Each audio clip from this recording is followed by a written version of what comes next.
Mi nombre es Justin Peters. Dios me ha salvado primeramente por su gracia y me ha dado un ministerio de evangelismo a tiempo completo. Predicación itinerante, si desean.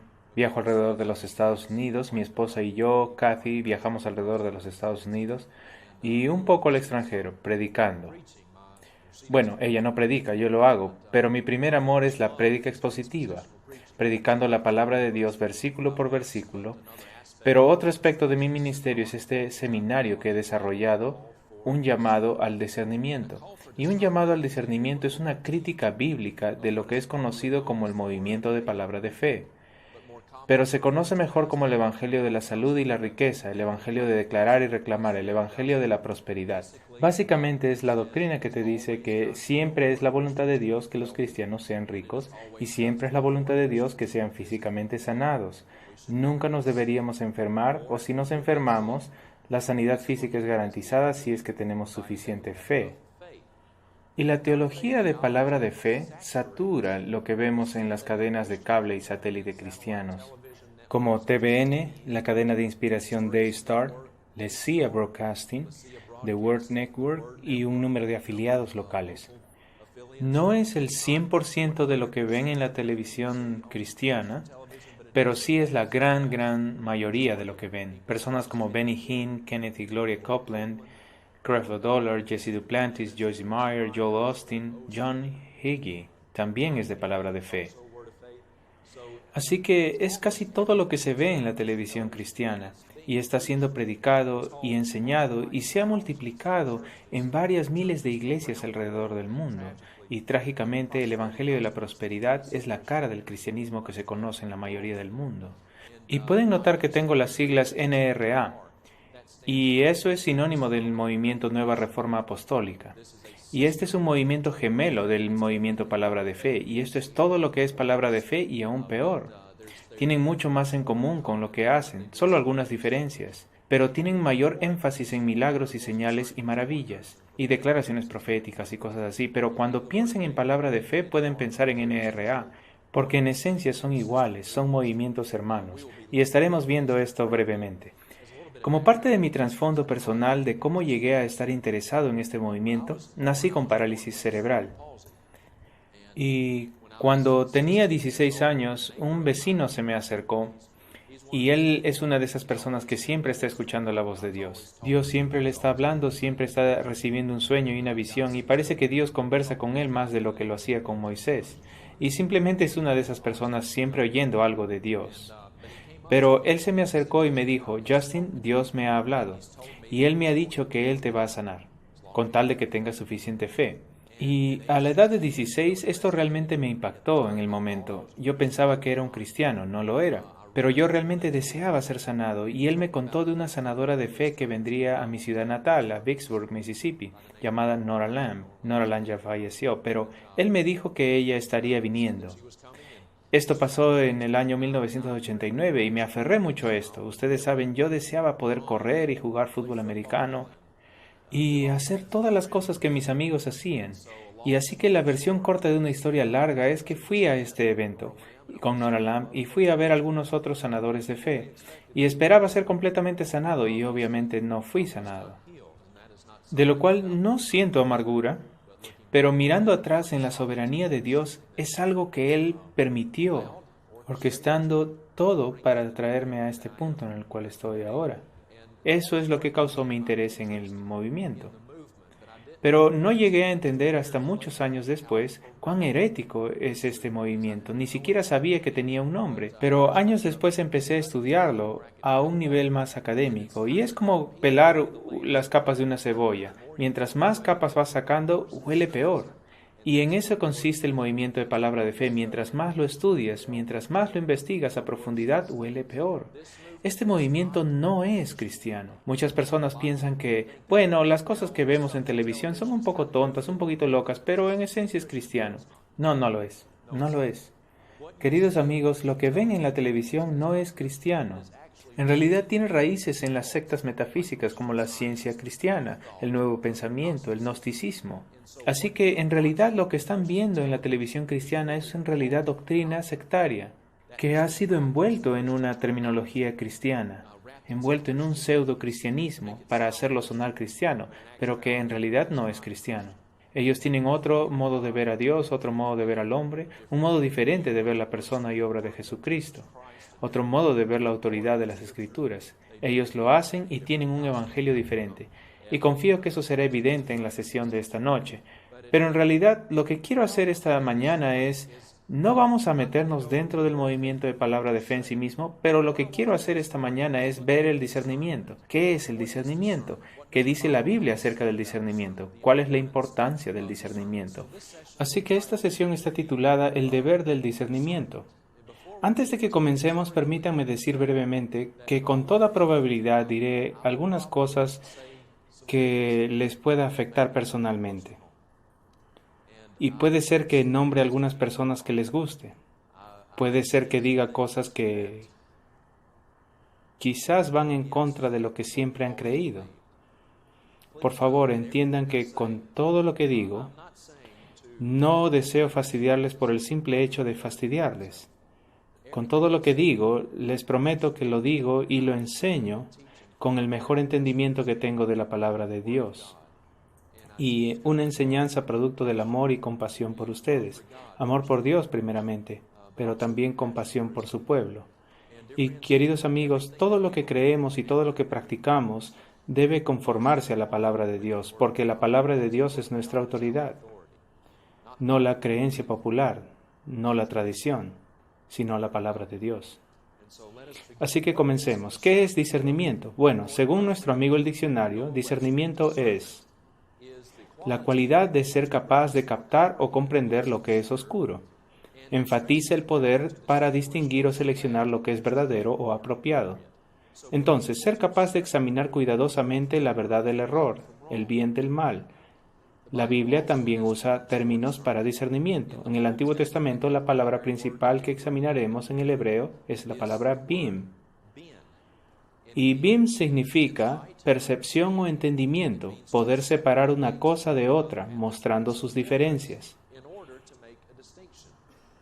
La palabra bim se usa unas 250 veces a lo largo del Antiguo Testamento, así que el discernimiento es un tema importante en el Antiguo Testamento, al igual que en el Nuevo. En el Nuevo Testamento, la palabra principal que veremos en el idioma griego es la palabra diácrisis. Y diácrisis es una distinción, una clara distinción, juzgar. Bueno, yo pensaba que como cristianos no deberíamos juzgar. Bueno, ya veremos esto en unos momentos. Y el verbo de la misma palabra es anacrino. Distinguir, separar, examinar. Queridos amigos, hemos de examinar todas las cosas. 1 Tesalonicenses 5:21, examinar todo. Discernimiento no comienza ni termina con el Evangelio de la Prosperidad. Hemos de examinar todo lo que creemos, todos los aspectos de nuestra teología. Hemos de examinar todo lo que practicamos con la palabra de Dios. De hecho, hemos de examinarnos a nosotros mismos. La Biblia dice que debemos examinarnos para ver si realmente estamos en la fe, para ver si realmente estamos dando frutos de haber sido regenerados por el Espíritu Santo de Dios. Una de las cosas que hace que el Evangelio de la Prosperidad y ciertamente todo sistema doctrinal aborrecible sea tan atractivo para las personas y tan peligroso para las personas es que no todo lo que enseñan los falsos maestros es falso. No todo lo que enseñan es malo, algo de eso es correcto, algo de lo que enseña Benny Hinn es correcto. Pero hay suficiente error mezclado con la verdad como para corromper todo lo que dice. Aquí tengo un vaso de agua. Y a menudo uso esta ilustración. Aquí tengo un vaso de agua y esta agua está perfecta. Puedo tomar esta agua. Pero ¿qué pasa si le echo solo 1 o 2 gotas de estricnina a esta agua? Dejándolo disolver. ¿Debería tomarlo? No. Me mataría.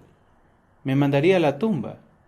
99.9% del agua estaría perfecta, pero habría suficiente veneno en el agua para hacerme un daño muy grave.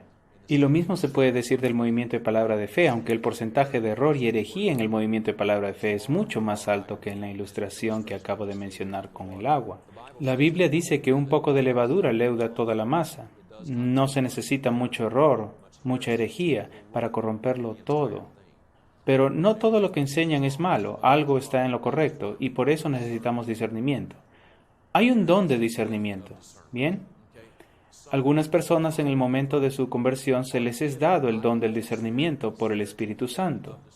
Y para algunas personas el discernimiento les es muy natural, o si me permiten decirlo, sobrenatural. Pero para la mayoría de nosotros ese no es nuestro don. Pero ¿saben qué? Simplemente porque no sea nuestro don espiritual principal, no es una excusa para no ejercitar nuestro discernimiento. Quizás no tengamos el don de misericordia como nuestro don principal, pero ¿saben qué? Todos podemos mostrar misericordia hacia los demás. Todos podemos ejercer la misericordia. Así que es un pretexto decir, oh bueno, el discernimiento ya sabes, no es mi fuerte, no es mi don, dejaré eso para otro. No, esa es una excusa. Queridos amigos, es nuestro deber como cristianos ejercer discernimiento. Es el deber del discernimiento. Debemos ejercitar discernimiento. El pasaje de las Escrituras que elegí como el versículo temático para este seminario es Hechos capítulo 17, versículo 11. Y estos bereanos eran más nobles que los que estaban en Tesalónica, pues recibieron la palabra con toda solicitud, escudriñando cada día las Escrituras para ver si estas cosas eran así. El apóstol Pablo y Silas llegaron a la ciudad de Tesalónica y predicaron el Evangelio, y ni ellos ni su mensaje fueron recibidos. Entonces Pablo y Silas salieron de allí y llegaron a la ciudad de Berea. Y en Berea Pablo y Silas fueron bien recibidos, así como su mensaje. Y noten, la Biblia dice que los bereanos fueron considerados más nobles. ¿Por qué? ¿Por qué nos dice la Biblia que los bereanos fueron considerados como personas más nobles? Bueno, creo que este versículo nos da 3 pistas. ¿Por qué fueron considerados más nobles los bereanos? Los bereanos fueron considerados nobles porque estudiaban la ley. Eran estudiantes de la palabra de Dios. Queridos amigos, como cristianos, debemos ser buenos estudiantes de la palabra de Dios. Ahora, muchos de nosotros, como cristianos, o al menos como cristianos profesantes, podemos venir a la iglesia los domingos y quizás traigamos nuestras Biblias, pero lo más probable es que durante la semana, que raras veces tomamos nuestras Biblias, o si lo hacemos de una manera casual, realmente no estudiamos la palabra de Dios. Muchas personas toman un devocional de quietud y leen un poquito por ahí, sopita de pollo para el alma, y piensan que están recibiendo su alimento espiritual. Si eso es su alimento espiritual, están quedando hambrientos. Amigos, debemos ser buenos estudiantes de la palabra de Dios. Dios se ha revelado a nosotros a través de su Hijo Jesucristo, y tenemos una crónica perfecta, inerrante, infalible, suficiente en su palabra. Y no podemos conocer a Dios sin conocer su palabra. Y hay muchas personas hoy en día que tienen una actitud como esta. Quizás hayan escuchado algo similar a esto. Alguien dice, bueno, yo no necesito doctrina, yo no necesito teología, yo simplemente amo a Jesús. Esa es una declaración necia. Esa es una declaración necia. Si aman a Jesús tanto como profesan amarlo, ¿saben qué? Van a querer conocerlo. Y la única manera de conocerlo es estudiando su palabra. Es la sana doctrina y la sana teología lo que profundiza nuestro conocimiento de la palabra de Dios. Y cuando nuestro conocimiento de Dios es más profundo, entonces nuestro amor por Dios es más profundo. Cuando aman a alguien, desean pasar tiempo con esa persona, ¿no? Hombres, cuando se enamoraron de sus esposas, de la mujer que ahora es su esposa, querías estudiarla, ¿verdad? Querías aprender todo lo que podías acerca de ella, qué comida le gustaba, qué color prefería, lo que le gustaba hacer, si le gustaba el café, la estudiabas. Porque la amabas, y mientras más la estudiabas, más la conocías, y el amor por ella se profundizaba. Así que si realmente amamos a Jesús, tanto como lo profesamos, ¿no desearíamos conocerlo más? Y la única manera de conocerlo es estudiándolo, estudiando la palabra de Dios. Y cuando nuestro conocimiento de Jesús se profundiza, nuestro amor por Jesús se profundiza. Entonces si dices, oh, yo amo a Jesús, pero nunca pasan tiempo con Él en su palabra, no tienen deseo de investigar a fondo la palabra de Dios para conocerlo más, yo les diría que algo está mal. Y varones, quiero dirigirme a ustedes por unos momentos, y les voy a poner un aprieto, y a algunos de ustedes les voy a hacer sentir incómodos. Varones, es su responsabilidad y mi responsabilidad ser el líder espiritual en nuestros hogares. Es nuestra responsabilidad. Y varones, ser el líder espiritual en la casa no significa que simplemente llevamos a nuestras familias con nosotros cuando vamos a la iglesia los domingos. Eso no es ser el líder espiritual del hogar. Eso es solo el comienzo. Ser el líder espiritual en el hogar, varones, significa que es su responsabilidad y es mi responsabilidad enseñarles la palabra de Dios a nuestras esposas e hijos.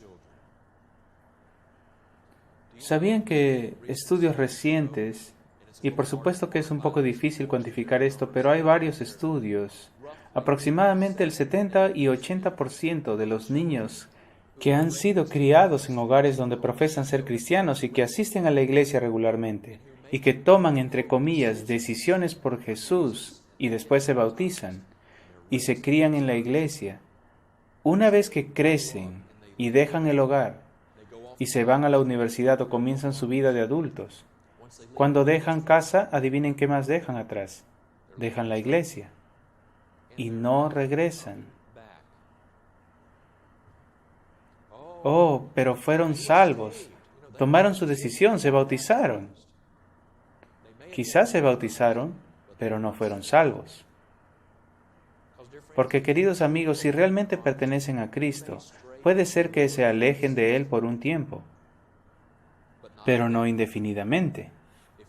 Si realmente pertenecen a Cristo y se alejan de Él, Él les disciplinará, Hebreos capítulo 12, y te disciplinará y te traerá de vuelta. Así que todos estos niños que vemos y que toman sus decisiones y se bautizan a edades muy tempranas y crecen en hogares cristianos profesantes, después una vez que salen de la casa salen de la iglesia y no regresan, y no hay evidencia de una conversión en sus vidas. Varones, una gran parte de la responsabilidad de esto yace a sus pies y a mis pies.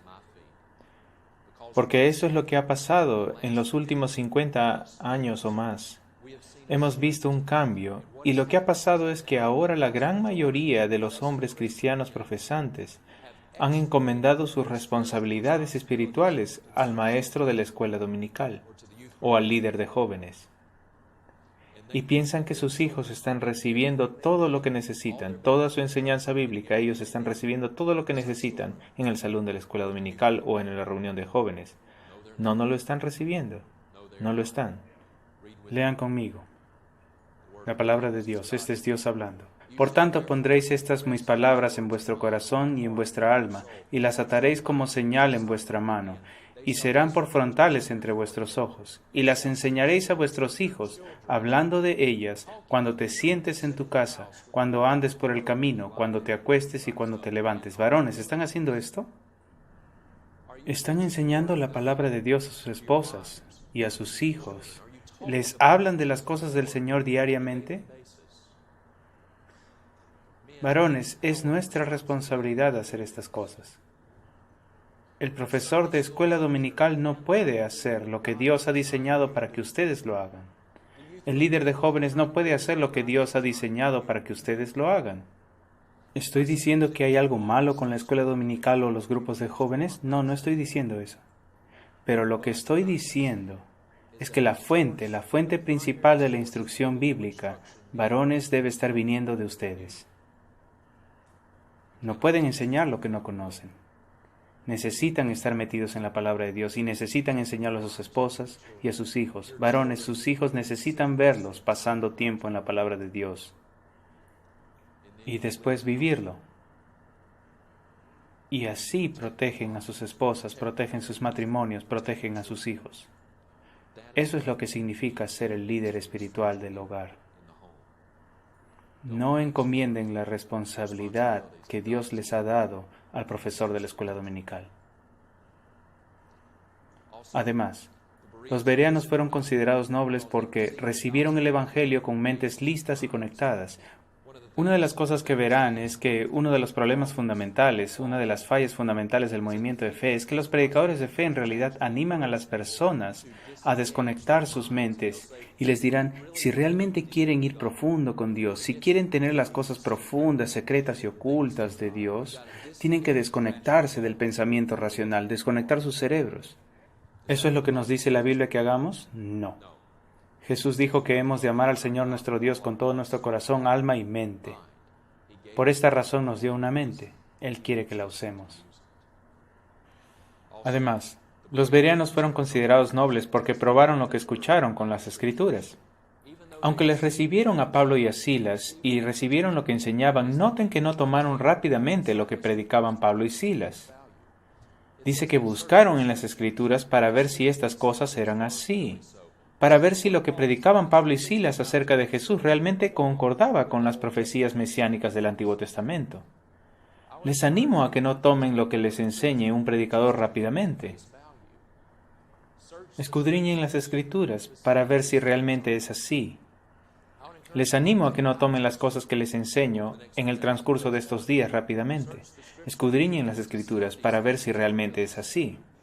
Porque yo no soy la autoridad, la palabra de Dios es la autoridad. ¿Por qué necesitamos discernimiento?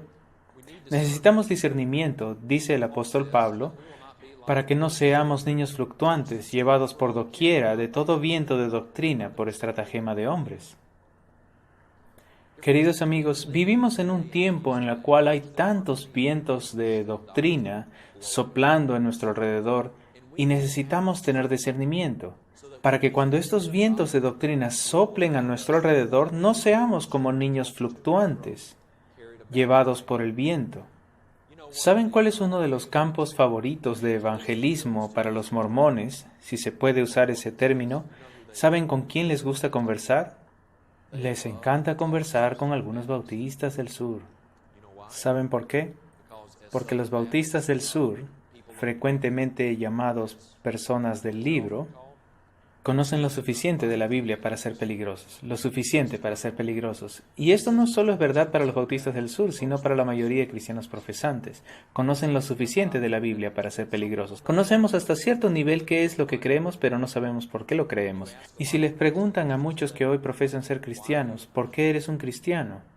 ¿Por qué crees lo que dice la Biblia? Bueno, es que así fui criado. Espero que ustedes tengan una mejor respuesta. Amigos, necesitamos saber lo que creemos y por qué lo creemos, para que no seamos como niños fluctuantes con cada viento de doctrina que nos llegue a soplar por estratagema de hombres, dice Pablo. Simplemente porque alguien puede escribir un libro popular y muy vendido, simplemente porque alguien tiene su propio programa de televisión cristiana y pueden usar algunos términos bíblicos de vez en cuando, no necesariamente significa que se puede confiar en esa persona, como un expositor fiel de la palabra de Dios. Hay muchos hombres y mujeres en este mundo que nos están tratando de engañar. Y noten también, creo que hay algo interesante aquí. El apóstol Pablo está escribiendo bajo inspiración del Espíritu Santo de Dios. ¿A quién les compara a los que son llevados por doquier? A niños. A niños. ¿Por qué hace esta comparación Pablo? Porque los niños son llevados por doquier fácilmente. Padres, ustedes saben esto. Si tienen un niño pequeño, les pueden decir casi cualquier cosa y ellos lo creerán. Son fácilmente llevados por doquiera. Ellos son muy confiados. Y lo que les captura el corazón una semana, quizás ya no les interesa por completo la siguiente semana. Son fácilmente llevados por doquier. Padres, tengan mucho cuidado cuando tu pequeño hijo de 6, 7, 8, 9 años se te acerca y te dice, mami, papi, acabo de recibir a Jesús en mi corazón. O quiero ser salvo. Tengan mucha precaución. Recuerden que ya hemos hablado acerca del 70-80% de niños que toman su decisión, entre comillas, y se bautizan. Una vez que crecen y salen del hogar, también están dejando la iglesia. Dios no está salvando la cantidad de niños que tenemos apuntados en nuestros registros de bautismo, queridos amigos. Padres, tengan mucho cuidado. Cuando examinan el lenguaje de la salvación en el Nuevo Testamento, cuando examinan lo que Jesús dice acerca de la salvación y las marcas de un cristiano genuino, es más un lenguaje adulto, ¿no es así? Negarse a sí mismo, tomar su cruz. Y cuando Jesús dijo tomar la cruz, no estuvo diciendo simplemente salir adelante sin ninguna ayuda y sobrellevar algunos tiempos difíciles. Cuando Jesús dijo tomar la cruz, estuvo llamando a las personas a que mueran por el Evangelio si fuese necesario.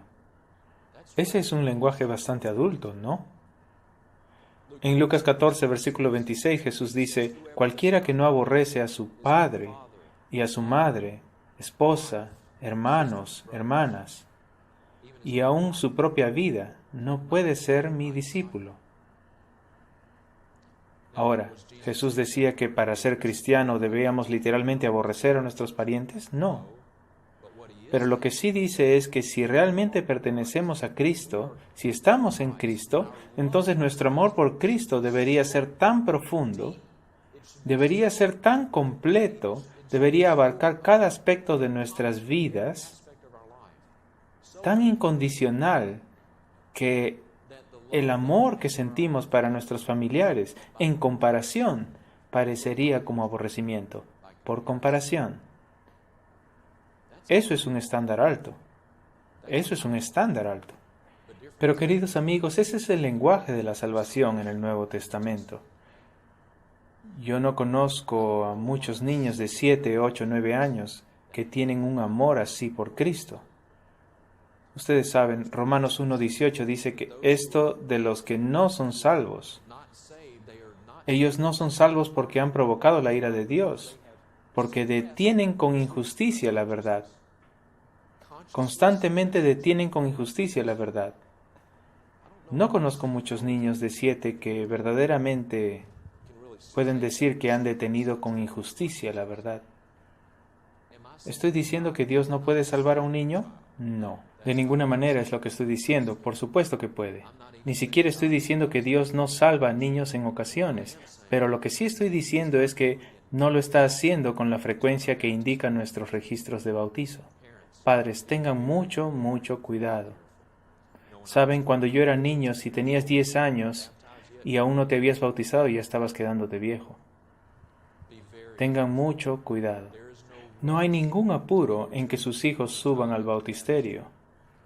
¿Estoy diciendo que desanimen a sus hijos? No, anímenlos. Enséñenles la palabra de Dios, enséñenles el Evangelio, enséñenles de la fe en Cristo, enséñenles acerca del arrepentimiento verdadero, pero sean muy cuidadosos. ¿Saben qué? Piensen en esto. Cuando Dios salva a alguien, la salvación en su esencia se debería manifestar de la misma manera en todos, sin importar la edad. Piensen en eso. Cuando una persona cambia de muerte a vida, cuando alguien cambia de estar en Adán a estar en Cristo, entonces esta conversión debería verse esencialmente igual en cada persona sin importar su edad. Debería haber una tristeza que es según Dios sobre el pecado, no solo una conciencia culpable, no solo un consentimiento con algunas realidades bíblicas, pero una tristeza según Dios en cuanto al pecado.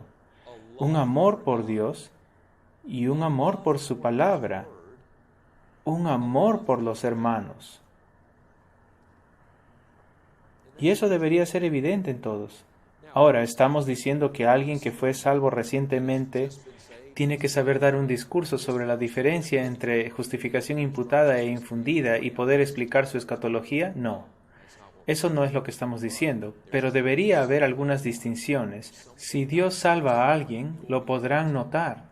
Habrá un cambio en la vida de esa persona, un cambio en sus afectos, un cambio en su tendencia hacia el pecado. Y un amor por Dios, un amor por su palabra, eso se debería ver. Así que observen a sus hijos. Vean si hay los frutos de un arrepentimiento verdadero. Denles un poco de tiempo, obsérvenlos, antes de que los apresuren al bautisterio y se vuelvan uno más entre esas estadísticas. Sean muy cuidadosos. ¿Por qué necesitamos discernimiento? Necesitamos discernimiento porque el discernimiento es una marca de la madurez espiritual. El autor de Hebreos dice, acerca de esto tenemos mucho que decir y difícil de explicar. ¿Por qué era difícil de explicar? ¿Porque el contenido era tan difícil? No, porque os habéis hecho tardos para oír. Porque debiendo ser ya maestros después de tanto tiempo, tenéis necesidad de que se os vuelva a enseñar cuáles son los primeros rudimentos de la palabra de Dios, y habéis llegado a ser tales que tenéis necesidad de leche y no de alimento sólido, y todo aquel que participa de la leche es inexperto en la palabra de justicia, porque es niño, pero el alimento sólido es para los que han alcanzado madurez, para los que por el uso tienen los sentidos ejercitados en el discernimiento del bien y del mal. Una de las marcas de un cristiano maduro es que es un cristiano que discierne. Si un cristiano no tiene discernimiento, él o ella no es un cristiano maduro. Y no vaya a matar al mensajero. Esta es la palabra de Dios.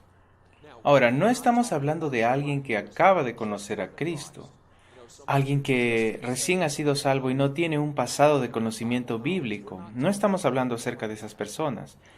Pero sí estamos hablando de todas estas personas que dicen que han sido salvos por 10, 20, 30, 40 o 50 años y parecen no tener discernimiento. Algo está mal. Algo está mal porque falta de discernimiento muestra una falta de entendimiento de la palabra de Dios. El discernimiento espiritual y la madurez espiritual van de la mano. Son dos lados de la misma moneda. ¿Cuán importante es el discernimiento? Este es un texto interesante, Romanos capítulo 1. El apóstol Pablo dice, y como ellos no aprobaron tener en cuenta a Dios, Dios los entregó a una mente reprobada para hacer cosas que no convienen. Pablo está hablando aquí. Queridos amigos, a veces los juicios más temidos de Dios, no fuego ni azufre, sino cuando Dios simplemente abandona a alguien. Cuando Dios abandona a alguien y los entrega a una mente reprobada, una vez que pasa eso, ya no hay esperanza, ya no hay esperanza. Miren esta lista de pecados. Estando testados de toda injusticia, fornicación, perversidad, avaricia, maldad, llenos de envidia, homicidios, contiendas, engaños y malignidades, y murmuradores, detractores, aborrecedores de Dios, injuriosos, soberbios, altivos, inventores de males, desobedientes a los padres, necios o sin discernimiento. ¡Wow! Eso nos debería hacer pausar un momento, ¿no? En esta lista de pecados horrendos, pecados que nos harían sorprender a la mayoría de nosotros. Fornicación, malignidad, maldad, aborrecedores de Dios, sin discernimiento. Queridos amigos, no solo la falta de discernimiento es señal de inmadurez espiritual, la falta de discernimiento es un pecado, porque lo que indica, si les falta discernimiento, entonces les está faltando entendimiento de la palabra de Dios. Y lo más probable es que eso indique una falta de amor por Dios. Si realmente queremos amar a Dios, queridos amigos, conozcámoslo a través de conocerle en su palabra, y mientras más conocemos la palabra de Dios, tendremos más discernimiento. Además, ¿por qué necesitamos el discernimiento? Necesitamos discernimiento porque los últimos días serán marcados por doctrina errónea. Lean conmigo el apóstol Pablo. Pablo escribe, porque vendrá tiempo cuando no sufrirán la sana doctrina, sino que teniendo comezón de oír, se amontonarán maestros conforme a sus propias concupiscencias, y apartarán de la verdad el oído, y se volverán a las fábulas. Pablo nos dice que vendrá un tiempo cuando las personas ya no sufrirán la sana doctrina. ¿Saben qué? Eso es exactamente donde la gran parte de la iglesia profesante está ahora. La gran mayoría de las personas han llegado al punto en el cual ya no sufrirán la sana doctrina. No quieren oír nada acerca del pecado, de la justicia, del arrepentimiento, de tomar la cruz. No, simplemente quieren que les digan lo que quieren oír, quieren que se les diga que pueden tener su mejor vida ahora, pueden tener su vida con propósito, Dios les va a dar una casa mejor, un auto mejor y les va a ayudar a bajar de peso con el método de Jesús, y Él les va a bendecir hasta por los codos. Pero no quieren oír nada acerca del pecado, del arrepentimiento genuino, de negarse a sí mismo. Ellos solo quieren que les susurren al oído. Yo les diría que el mayor susurrador de oído hoy día, pero de ninguna manera el único, pero el más prominente es Joel Osteen. Joel Osteen es el pastor de Lakewood Church en Houston, Texas, la iglesia más grande de los Estados Unidos de América. Y Joel Osteen, por supuesto, es de palabra de fe. Pero Joel Osteen también ha negado en varias ocasiones la exclusividad de Jesucristo como la única manera de salvación. Puede que varios de ustedes se acuerden que en el 2005 él estuvo siendo entrevistado por Larry King en el programa de Larry King. Larry King le preguntó en 3 ocasiones acerca de la exclusividad del Evangelio y Joel Osteen no quería o no podía contestar la pregunta. Fue un fracaso total. Y le criticaron mucho por eso, pero justificadamente. Y tanto así que Joel Osteen puso una pequeña retracción en su página web, diciendo: lo siento que no fui lo suficientemente claro como debí serlo en la entrevista que tuve con Larry King, y afirmó que él sí cree que Jesús es el único camino para la salvación. Pero lo puso en su página web. Pero parece que no fue importante, porque les quiero mostrar un video que fue grabado 4 años más tarde, en el 2009, cuando Joel Osteen fue entrevistado en el programa de Glenn Beck, del canal Fox News. Vean esto. Joel Osteen is the senior pastor at Lakewood Church, and he joins me now. Hello, Joel. How are you, sir? Hey, Glenn. Can that be done? I mean, I got a lot of mail having you on. People said to me, well, he's denied Jesus Christ in the gospel. And I'm thinking to myself, I've talked to him. I know him. You're very rooted in the gospel. Again, I don't know. I think some people are so, there's people that are just very passionate about what they believe, and they won't stay open to anything else. And, of course I believe in Christ as the Savior and all, but, I think too, Glenn, I've spent a lot of time in India. I've been with a lot of Hindu people. They're nice, kind, people that love God as well. So. ¿Oyeron eso? Él dijo que ha ido a la India con su padre. Él dijo que ha visto a los hindúes, que son buenas personas que también aman a Dios. No aman a Dios. Puede ser que sean personas agradables. Ahora, muchos no lo son. Algunos son violentos y les cortarían la cabeza por proclamar a Cristo. Pero él dice que ellos aman a Dios. No, los hindúes no aman a Dios, porque no conocen a Dios. ¿Cómo pueden amar a alguien que ni siquiera conocen? Y queridos amigos, Joel Osteen no le está haciendo ningún favor al decir al mundo que los hindúes aman a Dios, especialmente a los hindúes. Y él sigue negando que Jesús es el único camino a la salvación. Así que Joel Osteen es un falso maestro, es un falso profeta. Quiero mostrarles otro pequeño video de Joel Osteen. Esto es como una fotografía al marco general de su teología, un poco flojo quizás, pero vean esto de Joel Osteen y después veremos si concuerda con las Escrituras. In dealing with people for several years, thousands of people, one thing I can tell you is 99.9% of people are not bad people. They may make poor choices, but deep down, they've got a good heart. Joel Osteen nos asegura que el 99.9% de las personas no son malas personas. Bueno, ¿qué tiene que decirnos la Biblia acerca de esto? Al parecer el apóstol Pablo piensa de una manera diferente. Él dice: no hay justo ni aun uno. No hay quien haga lo bueno. No hay ni siquiera uno. Amigos, 99% de las personas no son buenas personas. El 100% de las personas son malas personas. Ustedes son malas personas. Yo soy una mala persona. Ahora, la mayoría piensa que son buenas personas porque, ¿qué nos gusta hacer? Nos gusta compararnos con otras personas.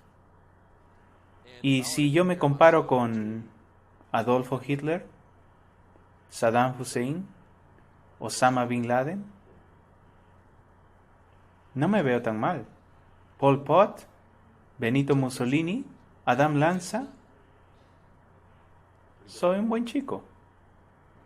Pero queridos amigos, Dios no evalúa nuestra bondad comparándonos con otras personas. Él evalúa nuestra rectitud comparándonos con Él mismo. Y ninguno de nosotros califica como una buena persona al compararnos con la rectitud de Dios, la perfección moral de Dios. Todos somos malas personas, todos hemos quebrantado la ley de Dios, todos somos mentirosos, cada uno de nosotros. somos ladrones, somos blasfemos. En el corazón somos adúlteros porque hemos mirado con lujuria. Todos somos malas personas. Y aún así pensamos tan alto de nosotros mismos. Muchos de nosotros decimos, yo jamás podría hacer lo que hizo Adam Lanza hace un poco más de un mes atrás. Yo jamás podría hacer eso. Queridos amigos, si no fuera porque el poder del Espíritu Santo nos restringe, cada uno de nosotros estaríamos capaces de hacer lo mismo que hizo Adam Lanza. Oh, Justin, no. Si no fuera por el poder del Espíritu Santo que restringe, oh, sí somos capaces. No deberíamos subestimar el pecado y el efecto que tiene en nosotros y cuán atroces solo Dios nos retiene. ¿Y qué hay con esto cuando Joel Osteen dice, ellos toman malas decisiones, pero en el fondo su corazón es bueno? Bueno, el profeta Jeremías tendría algunas discrepancias con esto. Engañoso es el corazón más que todas las cosas, y perverso. ¿Quién lo conocerá? Una vez le escuché a un pastor animar a toda su congregación a que sigan su corazón. Por favor, no hagan eso. No sigan sus corazones. Sus corazones les engañarán. Sus corazones son perversos. Mi corazón es perverso. No sigan sus corazones. Vivan en obediencia a la palabra de Dios. Vivan en obediencia a la palabra de Dios. La teología de Joel Osteen, aunque floja, va en directa contradicción a la palabra de Dios. Ahora, no solo los predicadores de fe necesitan ser examinados. Seré un crítico que da oportunidad a todos. Así que les quiero mostrar este video de Ed Young Jr.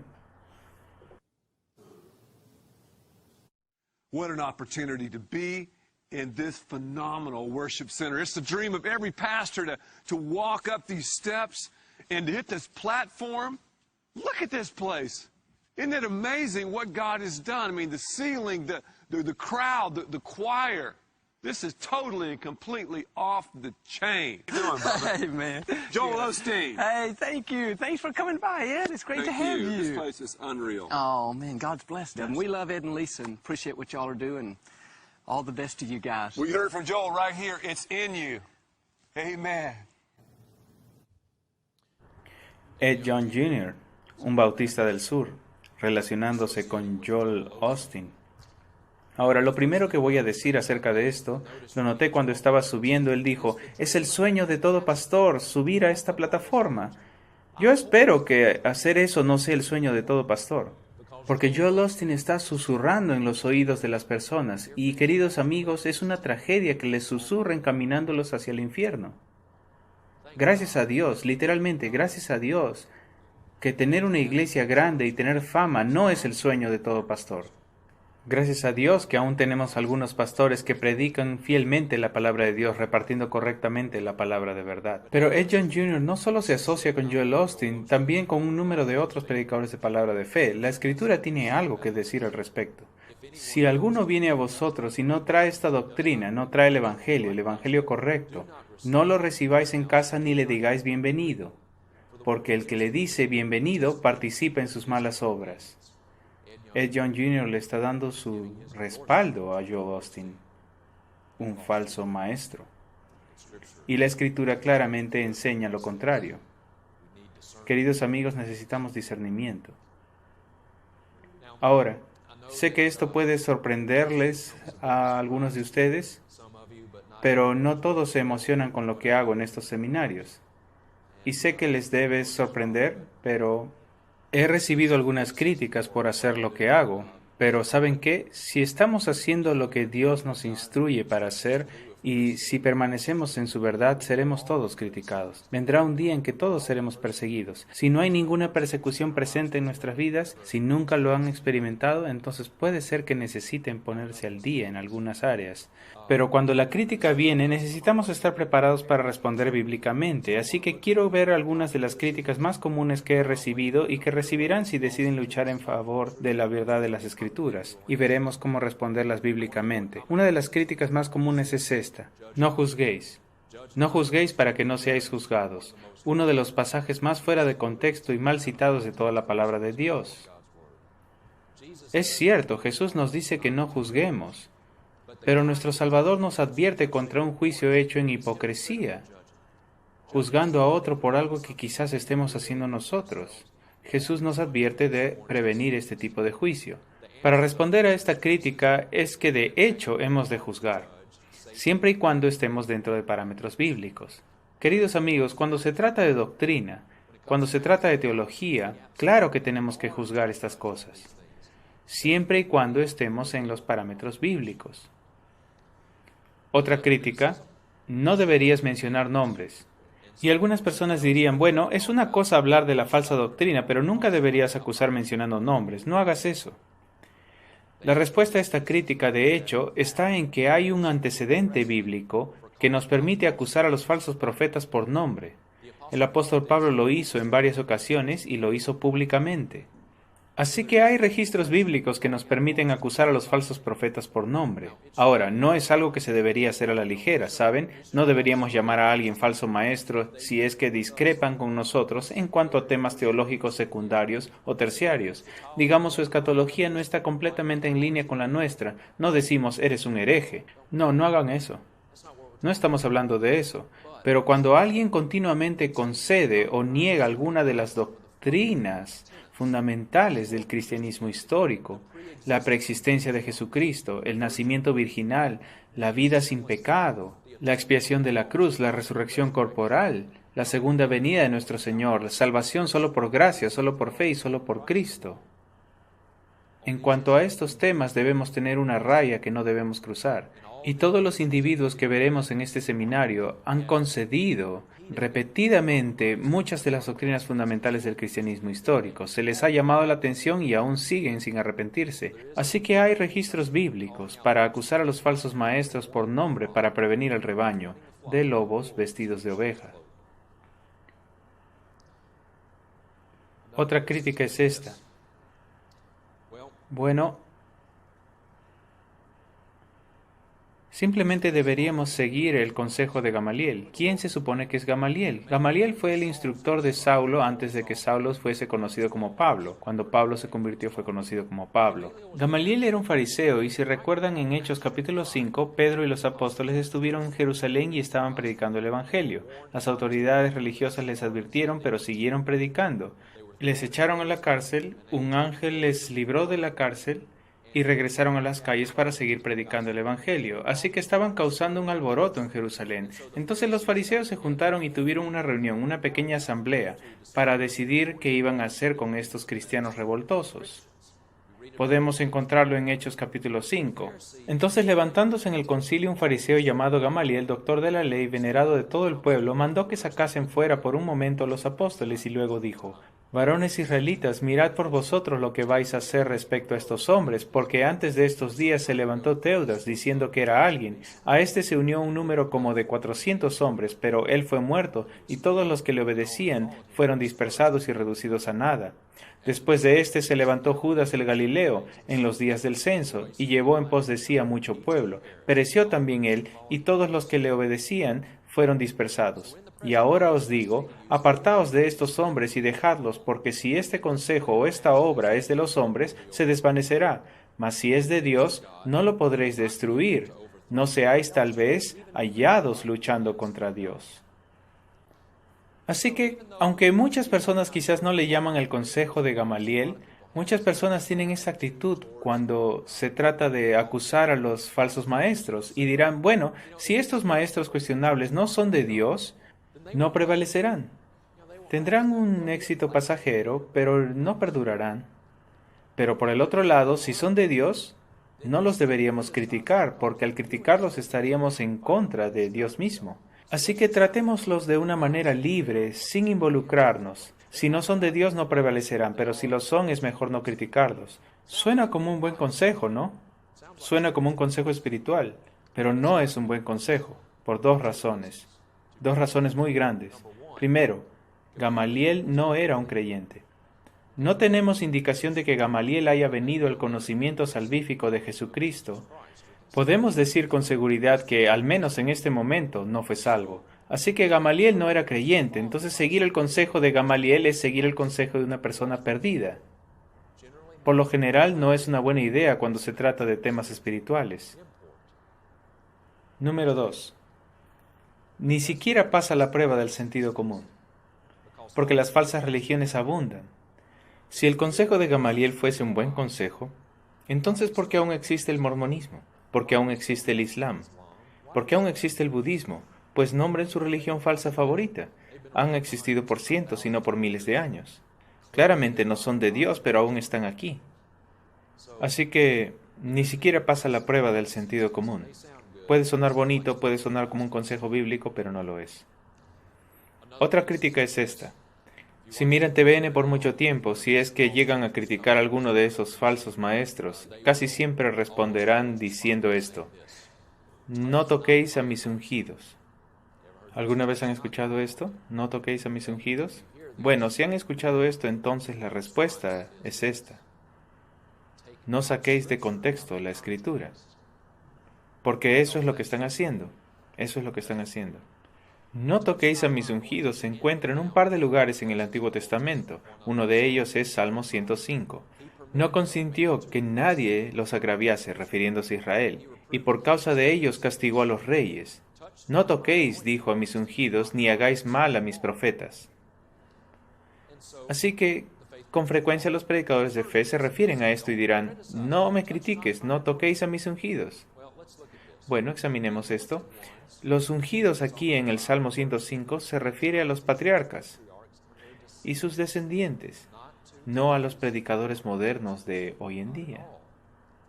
Para los patriarcas y sus descendientes, y la palabra tocar se refiere literalmente a hacerles algún daño físico. No se refiere a predicar la verdad ni a corregir falsa doctrina. Se refiere a daño físico. Quizás recuerden cuando David tuvo una oportunidad de matar a Saúl, pero no lo hizo. Más bien, ¿qué hizo? Le cortó un pedazo de su ropa. Lo levantó y dijo que no tocaría al ungido de Dios. En otras palabras, yo no lo mataría. Así que, puede ser que estemos dudando de los maestros, las doctrinas falsas y los maestros que las enseñan, pero no estamos persiguiendo a Benny Hinn con un bate de béisbol. A nadie le estamos haciendo daño físico. Así que cuando escuchen no toquéis a mis ungidos, pueden responder diciendo: bueno, no saquéis de contexto la Escritura. Y para que sepan, hay por lo menos 3 pasajes en el Nuevo Testamento que se refiere a todos los cristianos como los ungidos. ¿Sabían que si están presentes esta mañana y son salvos y han sido regenerados por el Espíritu Santo de Dios, adivinen qué? Son ungidos. Y son ungidos de la misma manera que todo cristiano. Bien, no hay supercristianos con ungimientos super especiales que el resto de nosotros, cristianos comunes, no tenemos. Si están en Cristo, son ungidos y tienen el mismo ungimiento que cualquier otro cristiano. Otra crítica es esta. Bueno, Justin, lo que pasa es que no muestras amor, no estás mostrando amor. No es amor criticar a otras personas. Vean este video de Steven Furtick.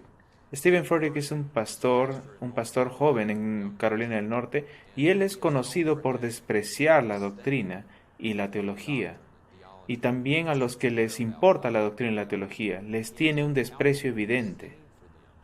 Y ha recibido muchas críticas por su práctica no ortodoxa, enseñanza no sana.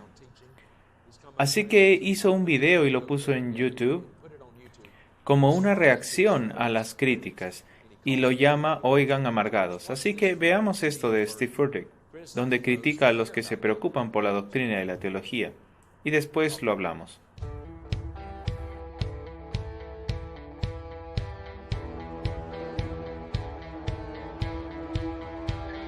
Hey haters, I hate to break this to you, but your day is done. See, we're done with the way you sling shame and blame in the face of anyone who doesn't say what you say and see what you see, read what you read, think what you think, and do what you do, how you do what you do. But it's not about you. We're sick and tired of your pervasive propensity to pick a fight and hide the light, nitpicking every single pixel of God's brilliant picture, seeing only your side in only black and white. So scared to death of difference, shaking your fist in the face of change. I hear you hating on some people because they're not deep enough, but it makes me wonder if depth is more a measure of love than it is about whether people sync up with every idiosyncratic opinion you've got. You're full of opinions, but you're low on the Spirit, because the Spirit is love.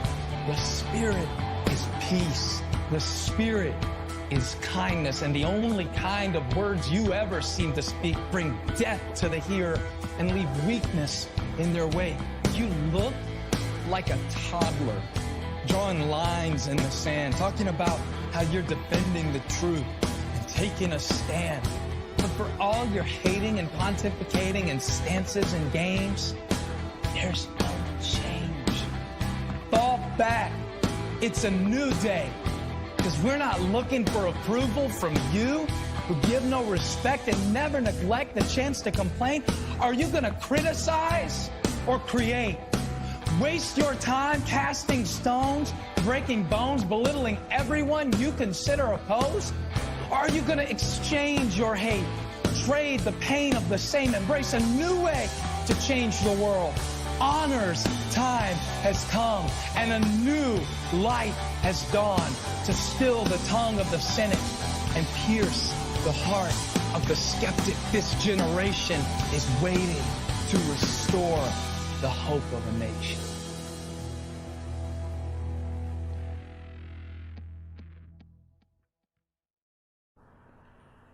Creo que podría ser debatible quién es el que no está mostrando amor. Pero veamos esto. Él dice que no están mostrando amor, y en realidad Steve Furtick se burla de los que defienden la verdad. Él dice que las personas que hacen eso parecen niños pequeños. Queridos amigos, la respuesta a esta crítica es que la verdad es amor.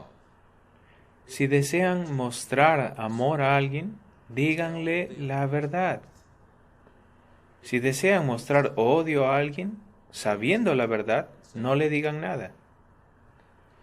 Si viéramos a un hombre ciego acercándose a un acantilado de 1000 metros, si es que vemos a este hombre caminando hacia un acantilado de 1000 metros, ¿habría alguno presente que diría, es que no le quiero ofender? ¿Saben? No le quiero hacer sentir mal. No le quiero decir que está yendo por el camino equivocado, eso podría dañar su autoestima, así que no le voy a decir nada. Y lo vemos cayendo del acantilado hacia su muerte. ¿Hay alguien acá que haría eso? Por supuesto que no. Cada persona aquí presente, si es que llegara a presenciar una tragedia así, correríamos hacia ese hombre, lo tumbaríamos si fuese necesario, y diríamos, Señor, usted está en mucho peligro, se va por el camino equivocado, voltéese. Cada persona que está aquí haría eso. Pero no hacemos lo mismo, solo que peor, cuando vemos personas en peligro espiritual, errados, yendo por el camino equivocado, y conocemos la verdad pero no decimos nada. Queridos amigos, la cosa más horrible que podemos hacer a alguien es saber la verdad y no decirle. Si realmente deseas mostrarle amor a alguien, díganle la verdad. Nosotros no podemos controlar cómo lo reciben, ¿bien? Y a veces familiares son las personas más difíciles de decir la verdad. No es nuestra responsabilidad cómo lo reciben. Ahora, la verdad es ofensiva, pero nosotros no tenemos que ser ofensivos al presentarla. Pablo dice en Efesios 4:15 que hemos de hablar la verdad en amor. La mayor muestra de amor hacia alguien es ver si están errados y decirles la verdad, y después dejar lo demás en las manos de Dios. Y queridos amigos, quiero decirles esto, a veces podemos hacer todo bien. Como les dije hace un rato, saben, aun si criamos a nuestros hijos en hogares piadosos, y aun si les enseñamos la palabra de Dios y hacemos todo lo que deberíamos hacer, no podemos hacer más. Y a veces, aunque hagamos todo bien, aún así las cosas no salen como nos gustaría. Así que no estamos hablando de situaciones como esas, pero es nuestra responsabilidad enseñarles a las personas la verdad. Y mientras estemos haciendo eso, lo demás está en manos de Dios y en el individuo. Está fuera de nuestras manos, pero la verdad es amor. Quiero compartirles este versículo de las Escrituras. Este es interesante, el libro cortito de Judas. Judas escribe: Amados, por la gran solicitud que tenía de escribiros acerca de nuestra común salvación, me ha sido necesario escribiros exhortándoos que contendáis ardientemente por la fe que ha sido una vez dada a los santos. Básicamente Judas les dice a sus lectores: me encantaría si es que todo lo que tendríamos que hacer es predicar el Evangelio, me encantaría si es que les pudiese escribir del glorioso Evangelio, pero me ha sido necesario escribiros exhortándoos que contendáis ardientemente por la fe que ha sido una vez dada a los santos. Y a continuación dice: porque algunos hombres han entrado encubiertamente, enseñando doctrinas extrañas. Queridos amigos, sería maravilloso si viviésemos en un mundo donde lo único que tendríamos que hacer es predicar el Evangelio. Pero desafortunadamente no vivimos